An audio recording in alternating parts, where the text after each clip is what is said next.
now live. Excellent. 2 people with us already. All right. Good evening, everyone. My name is Matt Borders. I'm the president of the Frederick County Civil War Roundtable. It's great to have some folks physically with us tonight, as well as you folks out there on the internet. And we want to thank, of course, the National Museum of Civil War Medicine, not only for allowing us to be in this space, as always, but also for helping us with the streaming services. Tonight, we've got a great speaker for you. We have Bill Hallett. He has come down from New England to talk to us about the Pratt Street riots. Bill has spent quite a bit of time in Maryland, grew up a little bit here in Maryland, actually, as you were saying. And so he's got a good background on the rioting in Baltimore in 1861, the 6th Massachusetts Infantry that will be attacked there, and that story. So I'm going to turn it over to him at this point, unless, John, you wanted to say anything now? One moment, I'm just sharing this to Facebook so people can find the link here. Great. We're dealing with some of the technicals, but we'll get started in just a moment.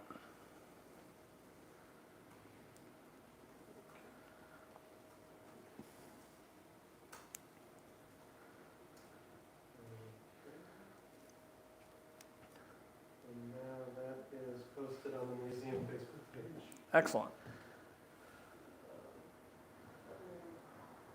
And there we are. Dan, if I could borrow the mic. Yep, certainly. Thank you so much. Hello, everyone out there. Well, you all here in the room, and you all out there in the World Wide Web. My name is John Lustry. I'm the education coordinator at the National Museum of Civil War Medicine. It's great to be with you all today or tonight.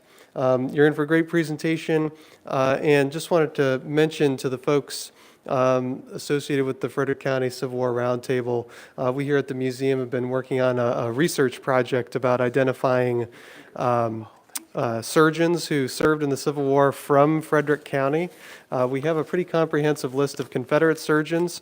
We're starting to work on a list of Union surgeons, and our director of research, Terry Raymer, thought that people in the roundtable might be interested in helping out with that. And if you are, get in touch with us at the museum. Contact Terry Raymer. There are cards at the front desk, or you can give the museum a call and find out how you can get in touch about that sort of thing. And with all that said, I'll turn things over back to Matt, and the presentation can get underway.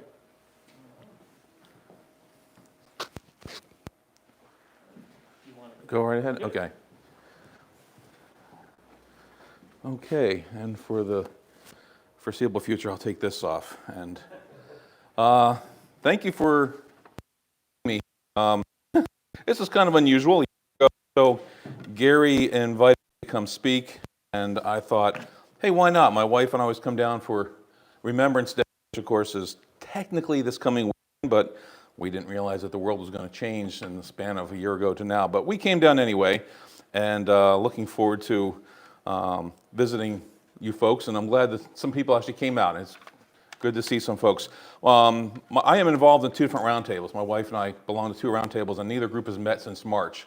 So we've had really a drought of Civil War talks, reenactments, or things to go to. So this is kind of at least a little bit of a dose of something for us. As Matt said, I spent some time in Maryland. From the age of 6 to 27, I lived in Maryland. I lived in Parkville near Towson, and I lived in Harford County for a while. And this talk kind of touches me kind of almost a dual aspect, because my family is from New England. I have roots that go back to the Mayflower and a lot of other places. So having a Massachusetts regiment and happen in Baltimore kind of combines the two, which is probably maybe why I got interested in this particular talk. Let's see how this is gonna, perfect, okay. And bear with me for any of you who are probably maybe hearing some things. I hope I have something new to add to you. Maybe the people on the internet will be interested in this. Obviously, here's a map of Maryland, and Maryland is in a very unique situation because we have a state that is actually below the Mason-Dixon line, which of course is where Pennsylvania is. Virginia, when the Civil War begins, is not Virginia and West Virginia, but just Virginia. So we have a definite southern state, which of course succeeds the northern state of Pennsylvania. Maryland is almost kind of sandwiched in. And when I was a kid in Maryland, I remember an advertising campaign called Maryland, America in Miniature. And it was a way to get people, the tourists, come in. You know, you got the western part, people can go skiing, people like the mountains, or if you like the ocean, or you like the big city, like say Baltimore. There was a lot of things for everybody. I think the Civil War in Maryland was very much the same thing, America in miniature. You had people down in the tidal area, which had a lot of plantations, and you had people up towards the northwestern part, which were more pro-union. You had a big city, which had a kind of a cosmopolitan feel to it, so it had a little bit of both, or a lot of things back then as well. The talk that I'm going to give tonight is about the Pratt Street riot, and yes, it was a riot. There was no doubt about it, that is for sure. There are deaths involved. It kind of sets a tone for a good part of the war. This happens, it's only a week after Sumter was fired upon, so it's still very early on, and the consequences of this are going to kind of play out for a good part of the war. We're going to see some issues with how Baltimore is treated, and we're also going to see some issues with Abraham Lincoln against Chief Justice Roger B. Taney. Some interesting kind of conflict between them that will play out. And one thing I want to mention too is back in those days, major cities did not want trains going through them. They loved having a train station because a train station meant commerce, it meant people coming and going, but you didn't want a train to go through your city. So there would be various train stations on the outskirts of town usually. Boston right now has two. We have what we call South Station and North Station. North Station is in the basement of the Boston Garden. And to get from point A to point B, you have to go across Boston, either by subway, cab, or whatever you want to do. A lot of cities back then were like that. They didn't want the smoke, the dirt, the noise. Baltimore was like that. They had 3 train lines that came into the city, and we'll talk about the train stations. The first one I'm going to talk about is the white one there, the North Central Railroad. And it pretty much parallels what would be modern-day Route 83, Interstate 83. It comes down from Harrisburg, goes all the way to Baltimore, and it goes through, obviously, York. It goes through some little towns in Baltimore County like Moncton, and obviously into Cockeysville and Timonium, and eventually ends in downtown Baltimore. The station that was serving that, there we go, was the the Calvert Street station, North Calvert Street and East Franklin Streets. The station existed from 1850 to 1948. It was torn down in 1948. The photograph there was in 1948, right before it was demolished. I have not been to that location to really pinpoint what's there now, but I do believe it's close to where Mercy Hospital is in the city of Baltimore. So this station was the one that serviced basically from Harrisburg all the way to Baltimore. The next train line we'll talk about will be the blue one, the B&O, the Baltimore and Ohio. And of course that was where railroading in America began, from Baltimore going out to what was once the frontier, Ohio. What's interesting about the B&O Railroad, aside from the fact that it goes west, it's the one that goes through Harper's Ferry and comes up very close to where we are right now, is that it had a train line. Oops, I didn't mean to do that. Let's go back. Here we go. It has a train line that goes right from there to Washington, and you can see right there it continues into Washington. That is the only set of tracks that go to Washington, D.C. from the north. That is it.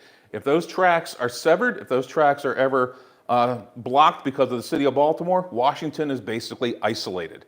Nobody can come and go by train, and it would be very dangerous for anything to come by military-wise, whether that be guns, whether it be blankets, anything like that. And the B&O Railroad, of course, was serviced by, oops, I'm going back here, let's go back. Camden Station. Now here's a photograph on the left, which is how Camden Station looked about the time of the Civil War. And on the right, we have a more modern version. This was taken probably in the last dozen or so years ago. And you might be familiar with the fact that right here we see the part of Camden Yards where the Baltimore Orioles play. I think that's left field. The station has been preserved. It's now offices, and I believe there's a museum in there, which is, I don't think it's Civil War. It's basically, I think, baseball stuff involved. But they saved the building, which was great. So that's Camden Station. It still exists.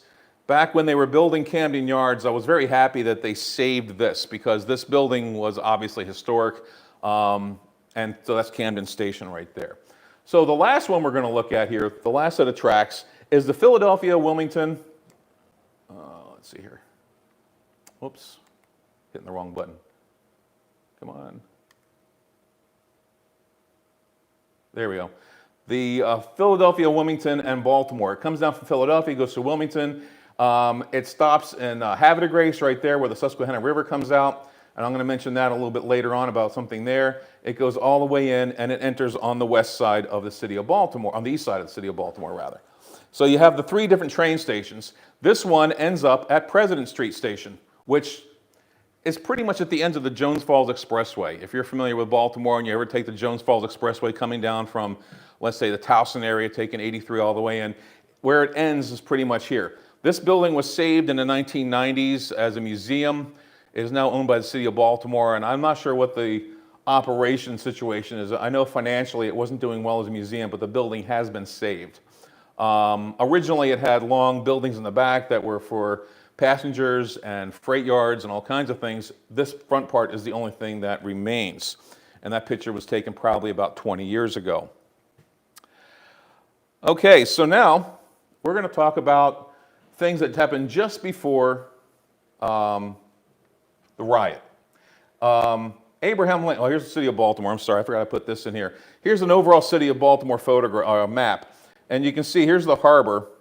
And down here, for point of reference, here's Fort McHenry. And of course, this is where, of course, we're familiar with the British trying to come up. But right about here, where I'm pointing, is Federal Hill. And then there's what they call the Inner Harbor right now in downtown. I have a zoomed in picture of this map as well. And this gives you a little bit closer view. Obviously, here's Fort McHenry, and this is the Inner Harbor. Here's Federal Hill. Here's Camden Station right here. It looks like up here, just off the map a little bit, off the thing is the Calvert Street Station, and President Street Station is right here. So that's kind of where they almost make it like a triangle. You can see you got the north, the east, and the west side for the railroads. So just as Abraham Lincoln is about to be inaugurated, he decides he's going to take a little bit of a tour to kind of celebrate his approaching Washington, D.C. He leaves Springfield the day before his 52nd birthday. So he leaves on February 11th, and he wants to stop at 70 locations before he gets to Washington.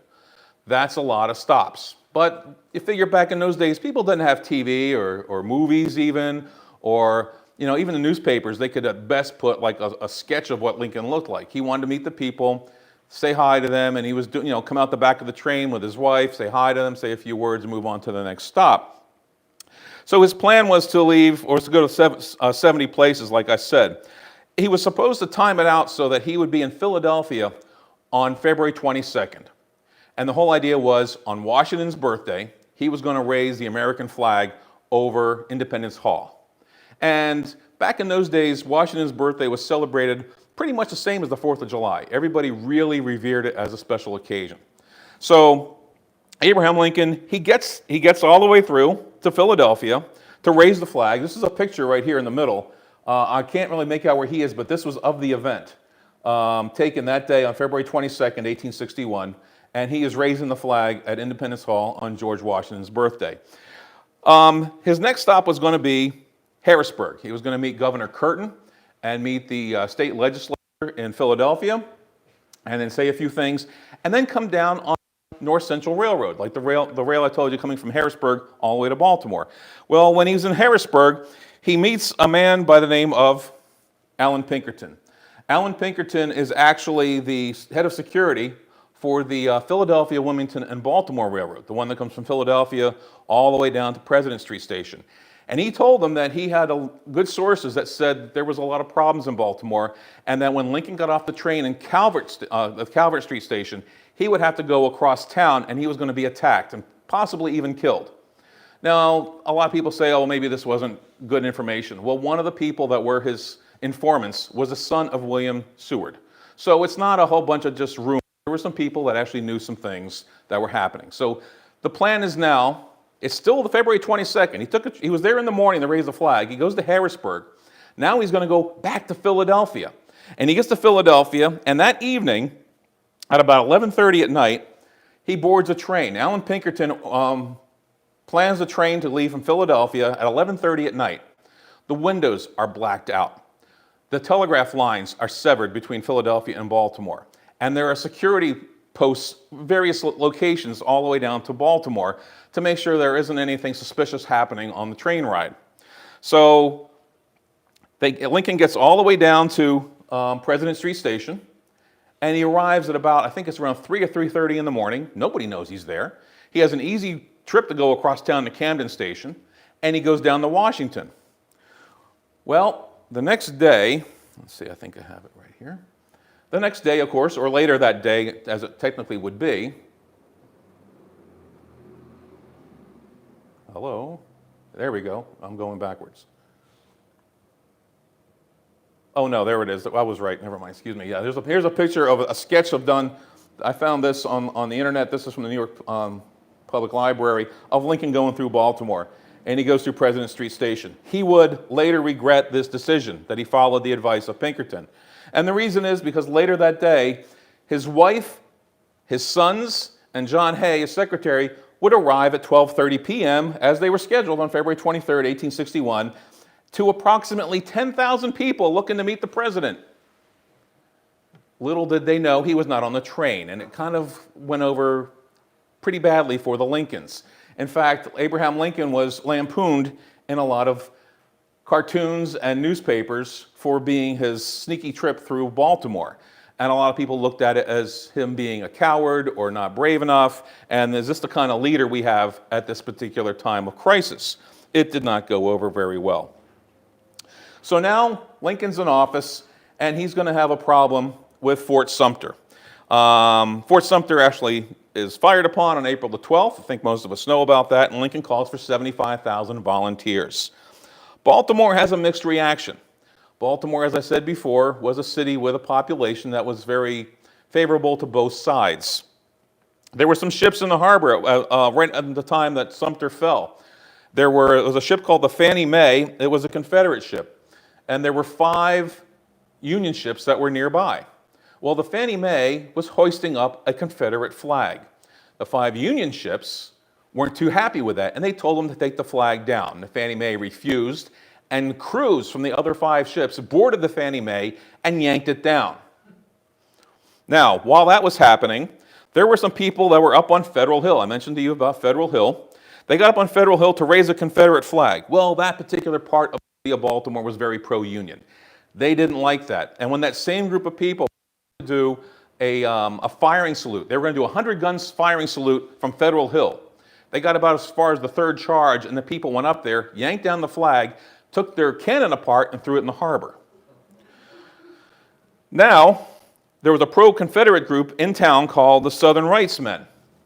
They managed to raise a flag very close to Monument Square. This area right here is a monument that was erected to honor the War of 1812. Obviously, Baltimore is very proud of its history with Fort McHenry fighting off the British.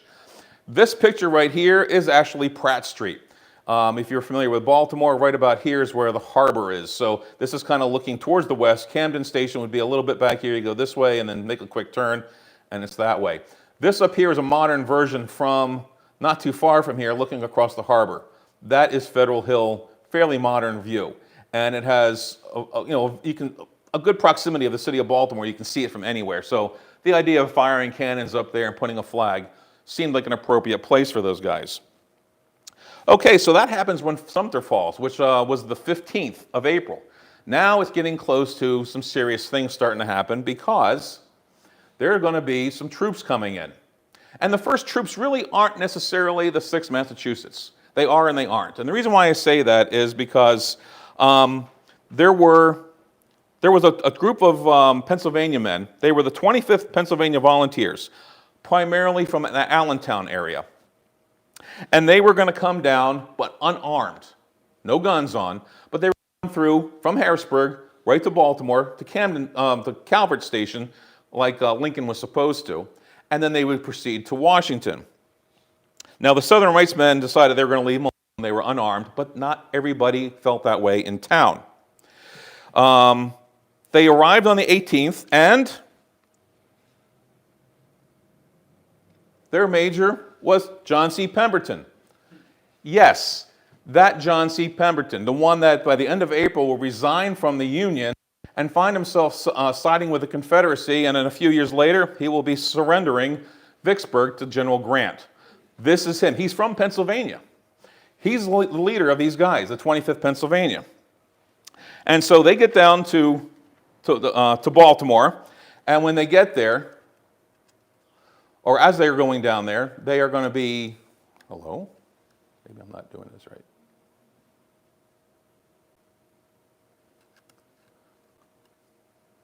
Let me just try this. Hold on. There we go. As they're going down, they are joined up with some more soldiers. They are the U.S. artillery, and they're bound for Fort McHenry. So these guys are kind of joining forces, and they're going to head down. And so this is a picture of, or a drawing of Fort McHenry around the time of the Civil War. It doesn't look too much different now, except for this area right here is all grass, but the fort looks pretty close to the same. And so these guys were going to be heading down. Well, they were not welcomed by a lot of the people there. In fact, as they got off the train, and remember, these guys are unarmed. As they got off the train and are making their way across town to Camden Station, they are being taunted. Bricks and rocks are being thrown at them. Bottles are being thrown. There's one particular interesting story. Captain James Wren was one of the officers. Nick Biddle was a black man who was actually his, what's the word I'm looking for? Kind of his assistant or his, manservant, okay, to work with him. Nick Biddle, of course, couldn't be a soldier because at the time they were not letting blacks fight. He wanted the fight. And so he signed on so he could help out James Wren. And James Wren was more than happy to have him. They were good friends. Now, when they're going through Baltimore, James Wren said that Nick Biddle was getting taunted because he was wearing a uniform. They were basically saying, poor old black man, I won't use the word, wearing a uniform. So he was being put up with that. He got hit in the head so bad with a brick or a rock that when he did arrive in Washington, D.C., and Lincoln came over to see these guys, Lincoln could see his skull. Lincoln told him to go get some medical attention, but Nick Biddle was afraid if he did, he would not be able to hang out or go back to James Wren and his Pennsylvania friends. Nick Biddle lived for another couple decades, so he survived his wounds, but that's an interesting story right on its own. Some other men that received some wounds, I'm not going to go there yet. Some other men that received some wounds that I will mention from that group were a German immigrant named Private Gresser. He received an ankle wound. Many of them received bloody wounds, broken teeth. Private Henry Wilson Durr was hit in the head with a brick so hard he permanently lost his hearing. 2,000 Baltimoreans taunted and attacked the unarmed Pennsylvania men. Heber S. Thompson later recalled that black powder was poured on the floor of the train car they were supposed to go on, so that a soldier striking a match might, quote, blow himself and his comrades to perdition, end quote. So they were obviously somewhat diabolical in some of these things that they were doing, like with the black powder on the train car. A local newspaper, the Baltimore American, reported Union recruiting near the Camden Station only had about 20 signatures. And a South Carolina recruiting office at Center Market had nearly 500. So maybe the city was a little bit more Confederate than everybody thought. Now, that was the 18th April. The 19th of April. This is a map of Massachusetts. And for anybody not familiar, this is where Lowell is, and this is Lawrence. This is where primarily the men from the 6th Massachusetts came from. For the sake of argument, you can see where Boston is. Up here, there's a town of Amesbury, which I will talk about a man from Amesbury. And then right over here in this area is where my wife and I live in Newburyport. I'll briefly mention some of the towns from Newburyport. Down this way is Gloucester. We have Salem and Marblehead here, and that will happen just a little bit after the 6th Massachusetts. So, after the call for Lincoln to have 75,000 volunteers, the 6th Massachusetts gets together, primarily a local militia. They are headed by Colonel Edward F. Jones. And he brings his troops down to Boston, where they meet Governor John Andrew, who right there, and he sends them off. Everybody, of course, doing the fanfare, the usual stuff that you'd expect, troops leaving, waving flags, very much of a celebratory, we'll kind of get them, we'll end this thing in no time kind of an attitude. Now, the soldiers really kind of like this thing, because you figure these guys are 18, 19, 20 years old, and every stop along the way, one of the first ones was Worcester, which is kind of around this area. Girls are swooning over them, giving them cakes. There are bands playing, there are bonfires, there's all kinds of fun stuff. And these guys, most of them probably left home. This is kind of an exciting thing. They're not thinking ahead to where they're really going and what the danger might be. And the fun like that went all the way through. They ended up in New York City on the evening of the 18th, late, or rather in the midday of the 18th, and it was still happening. But by the time they got to Philadelphia, on the 18th, Jones hears about what happened to the other Pennsylvania men in Baltimore. And that becomes his warning. He gives ammunition to his men. These guys have muskets. They are not unarmed like the first group that went through. These guys, they're local militia. They know how to load a gun. They know how to fire a gun. But of course, they probably haven't seen any combat. But he gives them ammunition. And he tells his men that they're going to be taunted. There will be bricks and rocks thrown at them, but don't fire unless fired upon. And if so, quote, spot the man and make sure to drop him. So they weren't going to play around with this because of what had happened before and the fact that it's very serious. They need to get down there. Lincoln wanted troops down there. Washington was being very susceptible. Their train arrived in Baltimore about 10 a.m. on the 19th. Now, once again, like I said, this is a view of Pratt Street looking west. So this is kind of maybe what they would have seen if things had been peaceful. Now, what they would do back then, the cars would be unhooked from the train and hooked up with horses. Horses would carry them across town, and they'd get to Camden Station, where they would be put on the tracks, and they would be on their way down to Washington. A number of companies got through, and then suddenly things started to happen. Okay, here are the two train stations, so they're trying to get across. They're coming down, once again, they're coming down from the northeast into Baltimore. And the things that start to happen are they start getting things thrown at them. This is the route that they took. Over here is the President Street station. They had to go up here. This is Pratt Street going all the way across town. Here's the waterfront.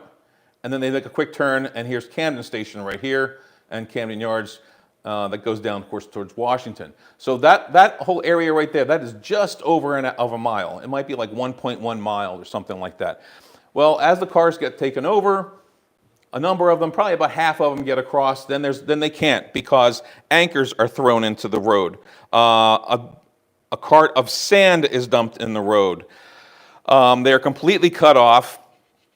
The mob appears and they're taunting and throwing things like rocks and bricks into the train cars. Now, Captain Albert Follansbee, originally from Amesbury, Massachusetts, he's kind of caught with a bunch of his men trying to figure out how they're going to get across town. He orders his men out of the cars and to march at the double quick because the train car isn't going anywhere. A double quick is kind of like a trot. And that's kind of where we get the term like on the double. Somebody says, I need you there on the double. It's a little faster than just walking. Not really like a real full-fledged sprint, but a good trot. Corporal Sorrell Flint, also later lived in Amesbury, from Company L, described being in a car briefly and bricks and rocks shattering through the windows. He and his fellow soldiers lying down to avoid getting hit. Of course, bricks and glass was flying everywhere. And halfway to Camden, the horses were removed, and they had to march on their own. The crowd, of course, is feeling very empowered by this. This is the second day troops have come through, and nothing has happened to them. So they're feeling pretty much like they can do anything because nobody's caring about what happens to them. And so they're throwing bricks, they're putting things in front of their way, they're making it very difficult for the soldiers. And then somebody in the mob starts showing up with pikes. Pikes are usually like a long stick with a sharp end.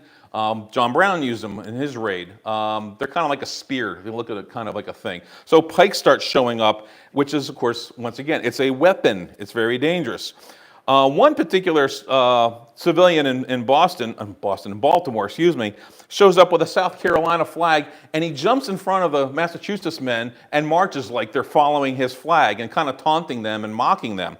And then a couple men in Baltimore who were very pro-union go up and they yank the flag out of him and they start fighting with him. So it's starting to become a riot with mob mentality.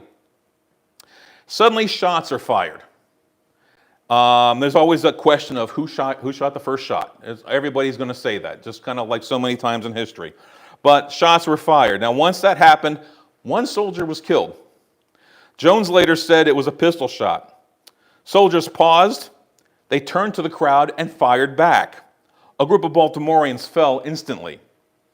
George Wilson Booth was a Baltimorean, and later he wrote this: "A soldier, struck by a stone, fell almost to my feet, and as he fell, dropped his musket, which was almost immediately seized by Edward W. Beatty, a port customs officer.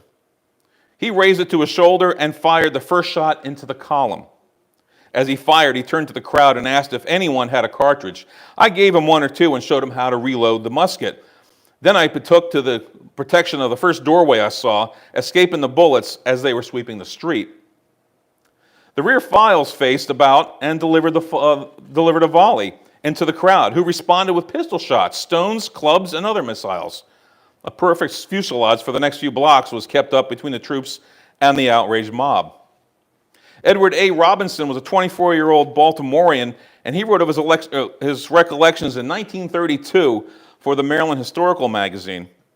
"The day was a dark and misty one, and it rained some during the morning. The first intimation I had of the riot was seeing crowds running through Pratt Street near light.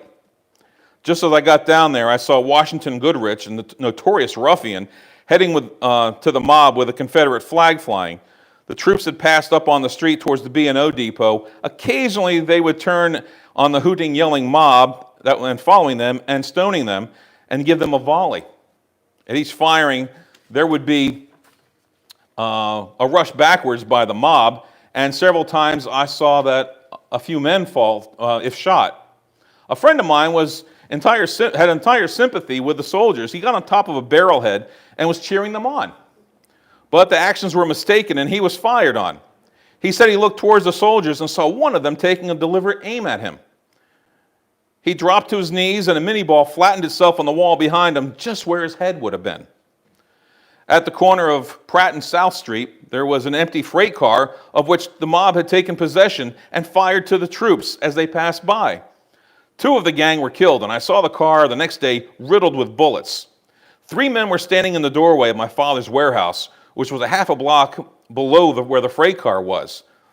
They were behind the other, looking up the street and firing, when a mini ball, fired from the mob of the soldiers, struck the first man in the breast, passing through him, through the arm of the next man, and wounding the third in the chin. The first one that was shot staggered into the office and died without a groan." So the 6th Massachusetts came on. The train they were on also came with the 26th Regiment, Pennsylvania Regiment. So more Pennsylvania men were coming down with them that morning. And those guys, of course, were kind of watching what's happening because they're the next ones that are supposed to go across the city. Colonel William F. Small persuaded the train people by Camden Station to pull the train back to try to get them out of harm's way. But it was a little too late for Private George Leisernring. He was yanked out and killed. Now, the Lowell City Band from Massachusetts was attacked. They ripped off their stripes, and they managed to escape because people didn't see that as a uniform.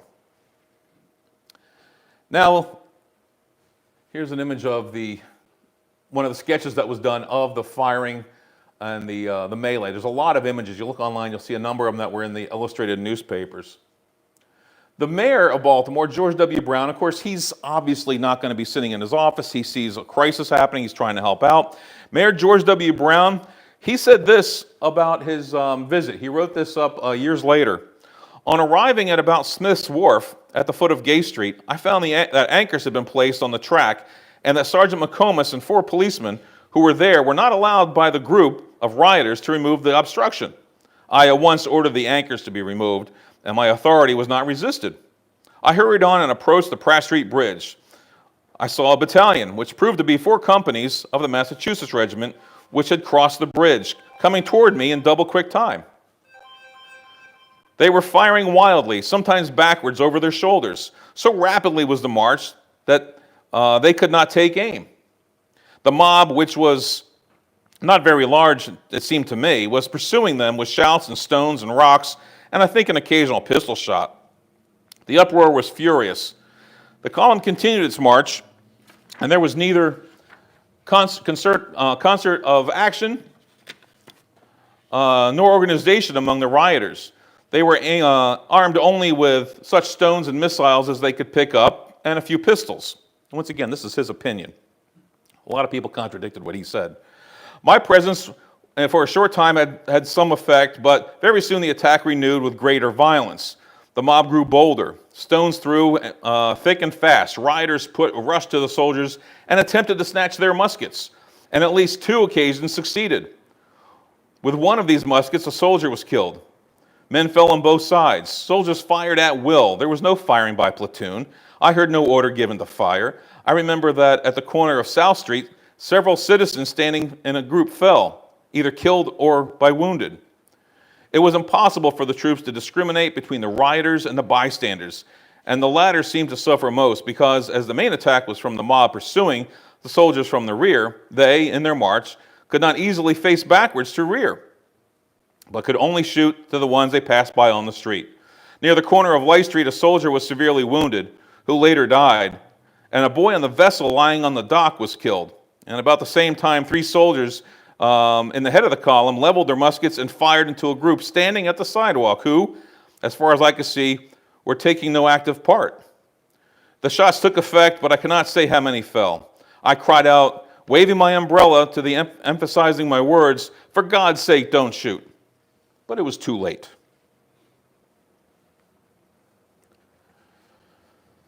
Colonel Jones witnessed the mayor getting frustrated and that said that the mayor himself actually grabbed a musket and shot and killed a man. Brown marched as far as the Light Street Wharf, and then the police came in and tried to help get them through the rest of the way to Camden Station. Police Marshal George P. Kane formed a line to the rear to protect the men from Massachusetts. They say he's the only reason why they eventually made it to Camden Station. So they got to it. Safe? No. They're at the station. The mob hasn't gone away. On the train, Jones says he's short about 130 men. Now, a lot of those men would eventually catch up, but there were a number of them that were wounded and didn't make it onto the train. The mob hung out on Camden Station, and they were looking to try to rip up the track and keep the train from going to Washington. The conductor told Jones it was impossible to proceed. Jones replied that he paid for the tickets, and if the engineer wouldn't take him to Washington, his men would. They arrived about 4 p.m. in Washington. Abraham Lincoln welcomed them and said, quote, "Thank God you have got here," end quote. But as a lot of them described later, walking through the streets of Washington didn't look much better. A lot of the people in this capital city had pistols in their belts and looked pretty rough and not too happy to see these guys going through the streets. They were quartered in the Capitol building. Capitol building, of course, was being built. Now, these 2 men right here were among the ones that were killed. A total of 4 soldiers were killed. 36 were wounded. James Keenan of Stoneham, Mass. was crippled. Addison Whitney and Luther C. Ladd, both from Lowell, were among the ones that were killed. And as a matter of fact, a friend of mine last night called me up, and he's doing a little family research, and found out his wife, he's so thrilled, his wife is related to Luther Ladd, who was 17 years old when he was killed on the streets of Baltimore. 12 citizens were killed, and an unknown number were wounded. So they're in the Capitol building, the ones that are actually there. And probably one of the first nursing duties for Clara Barton and her sister Sally Vassell were to take care of these men from Massachusetts, which of course the Barton sisters were from Massachusetts. So I can't help but feel that maybe she felt a little bit like she wanted to help men from her home state. Abraham Lincoln, of course, realized that by a strange twist of fate, that it was the 19th of April, and that is the anniversary of the Battle of Lexington and Concord. So once again, Massachusetts men were at the front of what would be the first shots in the war, or the first casualties. Okay.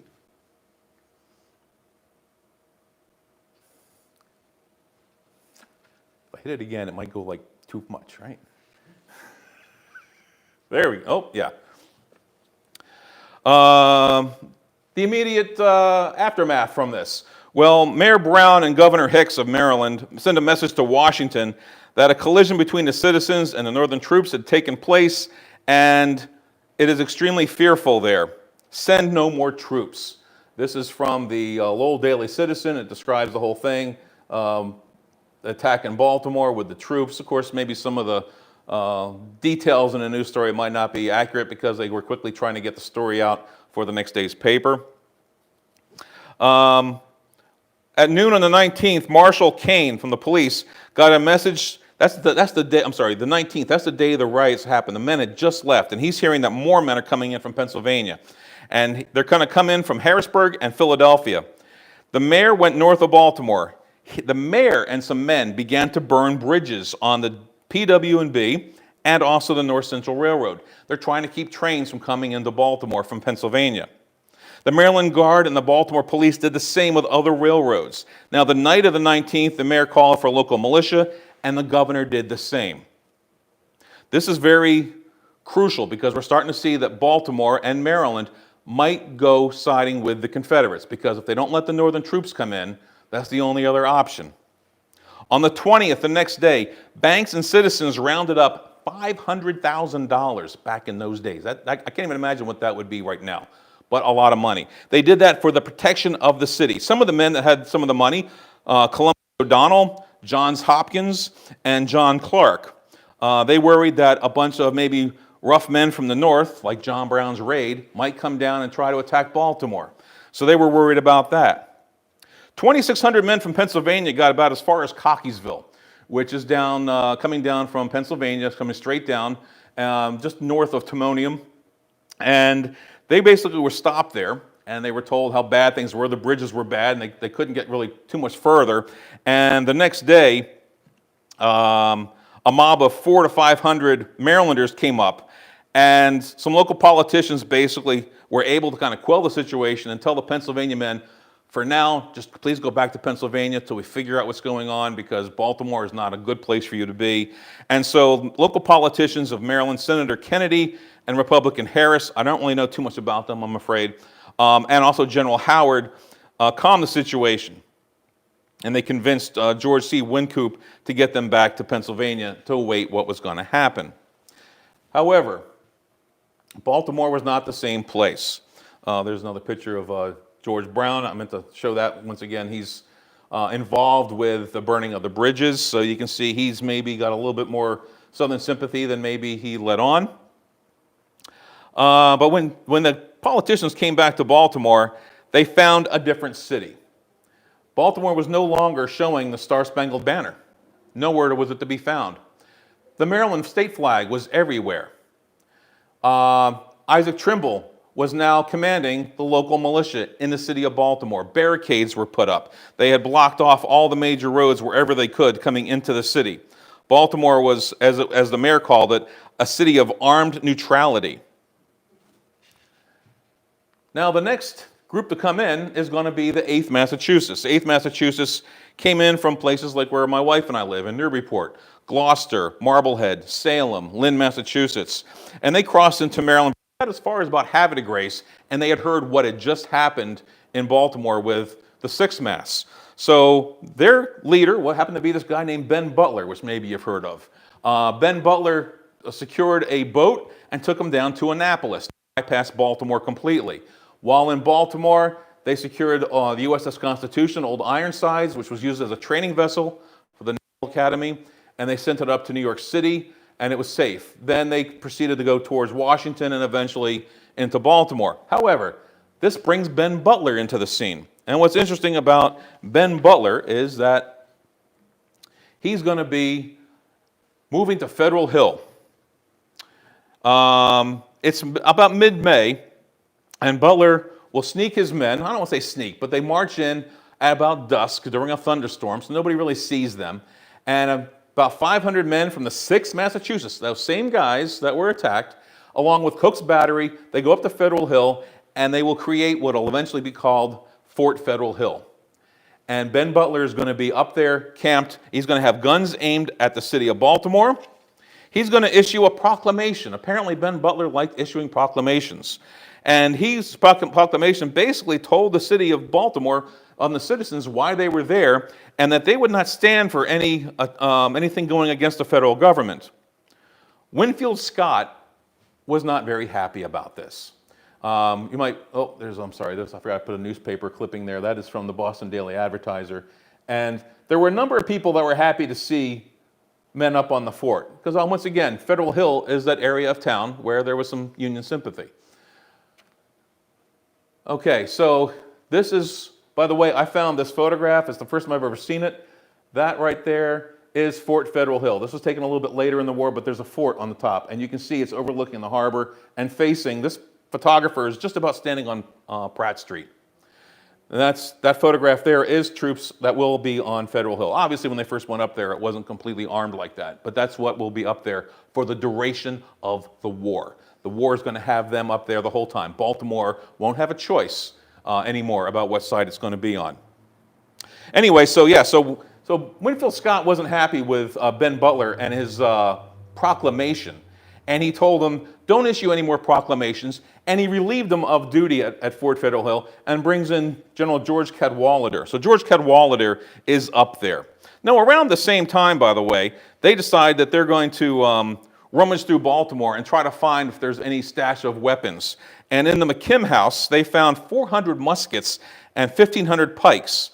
The soldiers grabbed them and stored them at Fort McHenry. And news, of course, of all the things happening in Baltimore is spreading across the country.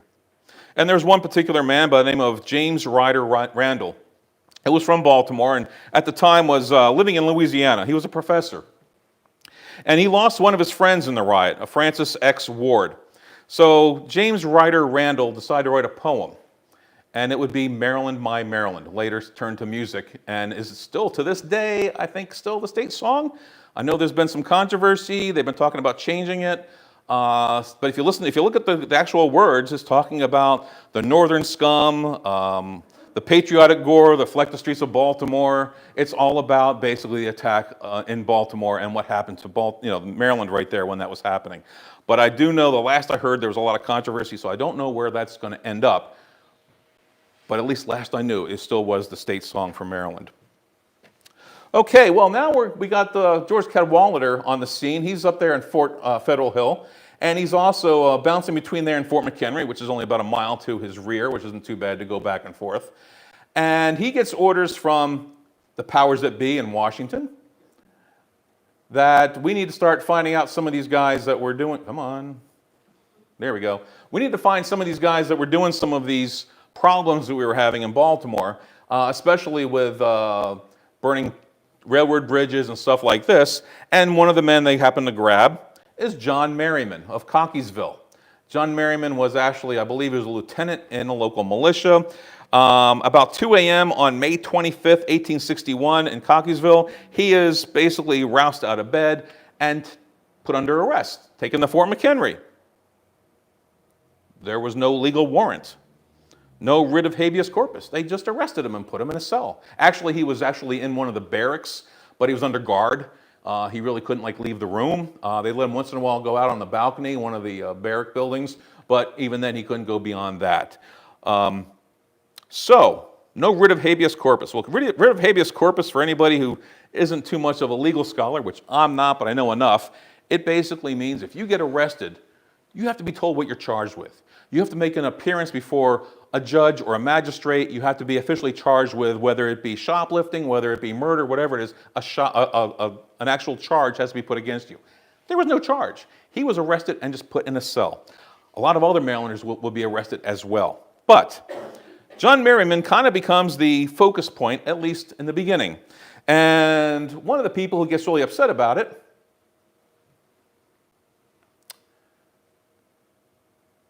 is Roger B. Taney, Chief Justice of the Supreme Court. Roger B. Taney, of course, famous for the Dred Scott decision. He's also the man who swore Lincoln in at his inauguration. But Taney did not like the fact that John Merriman was arrested by the military and never charged with anything. He said at that particular point, Maryland was still considered part of the Union. It wasn't a secession state, and so he should be able to have his day in court, more or less. Well, So Tawney sends a message to Fort McHenry, to Cadwalader, to basically bring Mr. Merriman to the U.S. Supreme Court on May 27th in Baltimore. Tawney actually was going to take a step down because he wanted to oversee this case. He wanted to step away from being the Supreme Court. He wanted to be part of this. And Cadwalader received a message from Lincoln, though, that said that he suspended writ of habeas corpus, which meant that don't listen to what Tawney tells you to do. Tawney views this as unconstitutional. Lincoln sees that in the Constitution, now Lincoln was a very shrewd lawyer. Lincoln sees that in the Constitution, it says that upon uprisings, Congress has the right to suspend habeas corpus. The problem is Congress is not in session. So in Lincoln's view, we cannot wait for Congress to show up to let the country fall apart. So Lincoln does not let anybody take Merriman to the court. And when Tawney tries to send somebody to serve, he wouldn't get past the front gate at Fort McHenry. So the message could not be delivered to anybody there. Tawney actually thought at one point he himself might get arrested because he was concerned with the way things were going in the city of Baltimore and what he thought was the outrageous acts of Abraham Lincoln. Now, I mentioned that other men will get arrested. There will be a total of, I believe, close to 3,000 people arrested in the Baltimore area for various crimes that maybe weren't really charged, but you can see where the people were not happy with their acts. On the 27th, Winfield Scott would arrest Marshall Kane, the policeman. Marshall Kane would be arrested on June 27th of 1861, and he would be held in Fort McHenry. The police commission would be disbanded and replaced with the 1st Maryland Volunteers, which was a federal unit of Maryland soldiers. By September, Mayor Brown was arrested. The mayor that, of course, was part of trying to get the soldiers through, but also burned some of the train bridges and tracks. Also, some newspaper men. Now, one big thing about this country had always been freedom of the press. So it's very kind of sketchy when you start realizing that people are getting arrested for what they might put in a newspaper. One of them was a man by the name of Frank Key Howard. Boy, that name sounds a little familiar, doesn't it? Well, he's the grandson of Francis Scott Key. And he was the guy that ran the Baltimore Exchange. Frank Key Howard wrote a news story later, years later, actually he wrote it in a book, how he thought that moment that 47 years prior to his imprisonment at Fort McHenry, his grandfather stood on a ship to see the flag and to see if it was still there. Almost to the day. It was September, I think it was the 13th he was arrested. So it's almost to the day. The flag which he so proudly hailed, I saw waving at the same place over the victims as a vulgar and brutal a despotism as modern times have ever witnessed. Another man that was arrested was an 18-year-old man over in North Point, which is just on the other side of the city. He had a secession flag in his baggage. He's a young guy by the name of George Armistead Appleton. His grandfather was George Armistead, who defended Fort McHenry against the British. So there's a really interesting kind of connection between Fort McHenry, the history of the Star-Spangled Banner, the British attack, and what's going on with these guys right there, which I find really quite interesting. Of course, there's another Armistead, which would be this guy's uncle, by the name of Lewis Armistead, which, of course, he'll die in Gettysburg in just a couple years. By September, Abraham Lincoln, oh, wait a minute, I do have a picture of these guys. Okay, there's Mayor Brown. This is the only picture I found of the grandson. It's a little grainy because I actually found it on Find a Grave. And it's a little grainy, but I thought that was interesting to actually have a picture of the grandson of George Armistead. And what's interesting, too, which I recently found, his sister is married a man and buried in the town we live in Massachusetts. And it's an Oak Hill Cemetery, of course, right? So that's interesting. So, so by the end of the summer, there were a lot of people in there. As I mentioned, there's probably somewhere around close to 3,000 Marylanders who are arrested. By September, Lincoln issues this proclamation, if you will. It says, "Now, therefore, I, Abraham Lincoln, President of the United States, do hereby proclaim and make all to known to whom it may concern that the privileges of writ of habeas corpus are suspended throughout the United States." In 1865, the city of Lowell, Massachusetts would put up a memorial to Whitney and Ladd, right there, those two young people who were killed. And this is a sketch that was in, I think it was Harper's, that was done with it. This is a view from Federal Hill today. There's a cannon up there, and there's some statues and things, and it's very steep up. If you look, you can see, look straight down, it kind of curves down. There's a street there, a key highway. And this is what it looks like now. And I put the thanks Hun there because if you're from Baltimore, you know how they talk. I have family members. I grew up in Maryland, and my daughter talks just like that. But this is the kind of a view we have right now, and you can see where even now, if the cannon was right here, what a great perspective that would be over towards downtown Baltimore. When I was a kid, I remember going to Federal Hill, just probably at the age of, let's say, 8 or 9, and I always thought it was peculiar that there was a cannon aimed at the city. Obviously, it's not usable and it's not going to be worked, but as a kid, I didn't really pay attention to the fact that there was a Civil War connection and why it was there, but it was just kind of like an odd place to me. I will wrap up with one more thing that's kind of an interesting kind of twist on the, not really twist on the story, but a conclusion to the story. In 1898, May 24th, of course, we're getting ready to go fight in Cuba. The Spanish-American War is about to happen. And I found this from some newspaper clippings. The 6th Massachusetts still existed in 1898, and they were asked all the way down to Florida, where they would be launched to go towards Cuba to stop in Baltimore. And from the Boston Herald, it says this: "The boys all enjoyed the lunches and the visit. It will be many years before they forget, if they ever do, the reception accorded them." Later in that story, "Our own guns and fifes played Dixie as the regiment came to the station amid the cheers and rebel yells of the people of Baltimore." The Boston Post, another newspaper from Boston, said, "It was a happy thought that occurred to the people of Baltimore when they decided to ask the 6th Regiment to interrupt its journey to the front long enough to give an opportunity to show the change in sentiment the city had toward the flag and the memorable 19th of April, 1861. And with that, if you have any questions, I'll be able to try to answer them as best I can. But I do think it's an interesting story. It sets a tone for a lot of things that are going to happen. If Baltimore was not secured early on in the war, think of how different a lot of things would have been. If Baltimore had become a Confederate occupied city, the North would somehow have to try to conquer it to protect Washington. And that might not have been an easy job to do.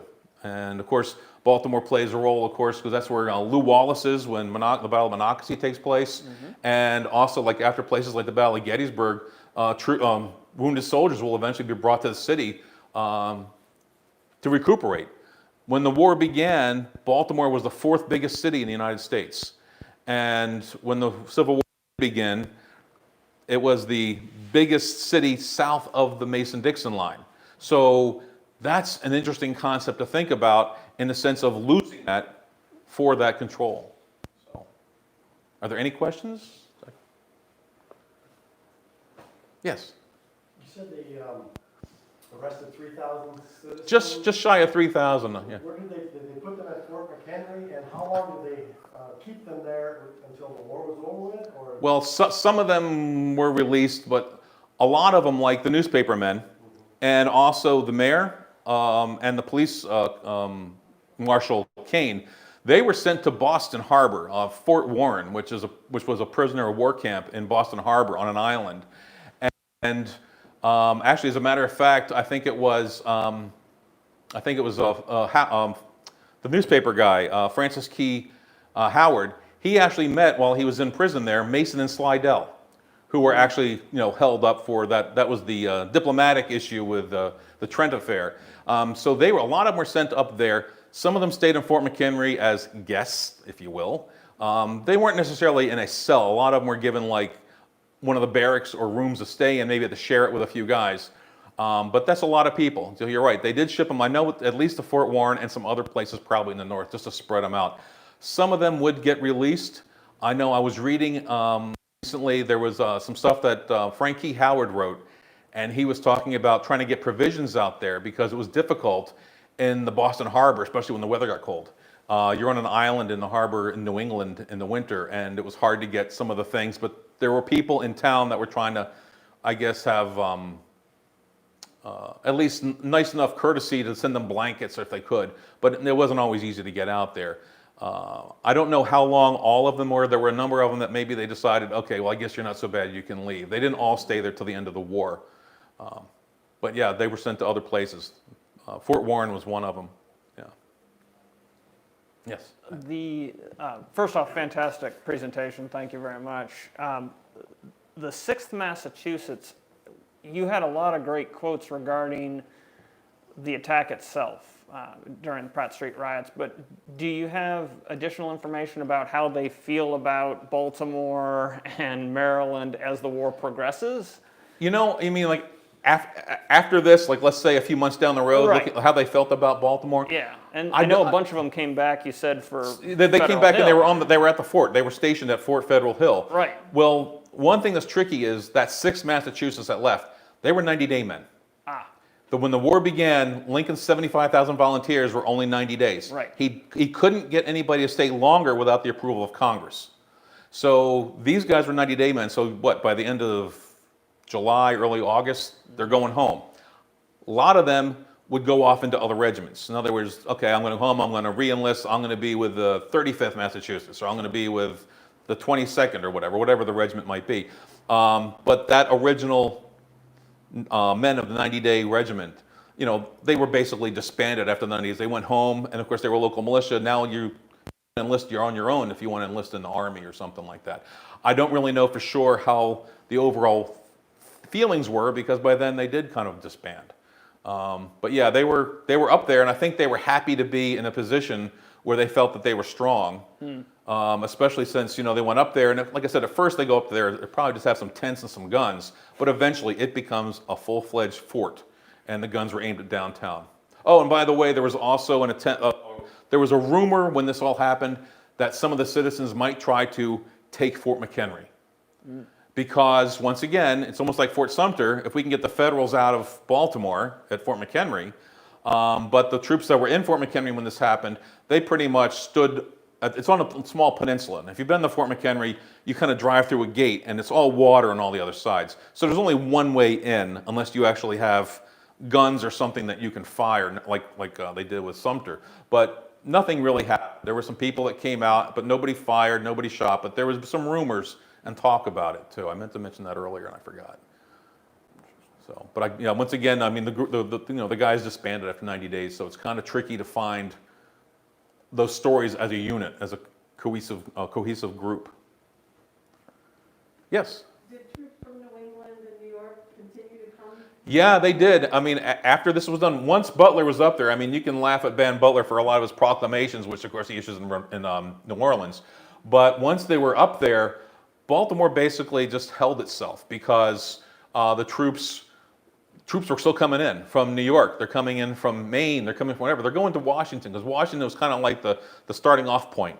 You know, once you got to Washington, then they're going to say, okay, well, we're going to need you in Virginia, or we're going to need you to transport down to Louisiana, whatever it may be. But that was kind of like the place to go.